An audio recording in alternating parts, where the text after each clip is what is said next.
Market profile എന്ന് പറയുമ്പോൾ understanding the simple, അത് ഏത് തരത്തിലുള്ള സിമ്പിളായാലും ഇൻഡെക്സ് ആയിക്കോട്ടെ, അത് അല്ലെങ്കിൽ ഷെയർ ആയിക്കോട്ടെ, അല്ലെങ്കിൽ MCX വഴിയുള്ളതായിക്കോട്ടെ, വാട്ട് എവർ ദാറ്റ്, ഓക്കെ, അത് വിഷയമില്ല.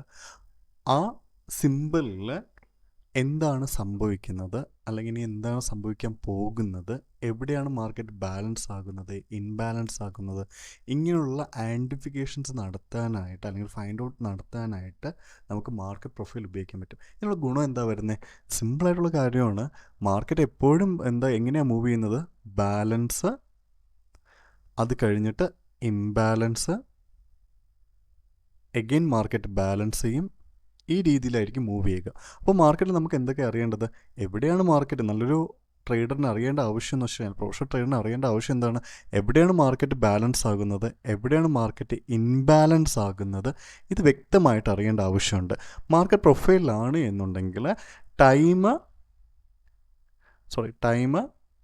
പ്രൈസിനെ നമ്മൾ എന്താ പറയുക, ഇവർ രണ്ടുപേരുടെയും കോമ്പിനേഷൻസ് നമ്മൾ നോക്കുന്നതുകൊണ്ട് എവിടെയാണ് ശരിക്കും പ്രൈസ് ബാലൻസ് ചെയ്യുന്നതെന്നും എവിടെയാണ് പ്രൈസ് ഇൻബാലൻസ് ചെയ്യുന്നതെന്നും അണ്ടർസ്റ്റാൻഡ് ചെയ്യാനായിട്ട് സാധിക്കും. അതുവഴി നമുക്ക് വരുന്ന ദിവസങ്ങളിലുള്ള ട്രേഡിന് വേണ്ടി നമുക്ക് നല്ല രീതിയിൽ പ്ലാൻ ചെയ്ത് ഇരിക്കാനും അതനുസരിച്ച് ഇൻട്രാഡേയിലും പൊസിഷൻ ട്രേഡിലും നമുക്ക് വിന്നിങ് റേറ്റ്സ് കൂട്ടാനും സാധിക്കും.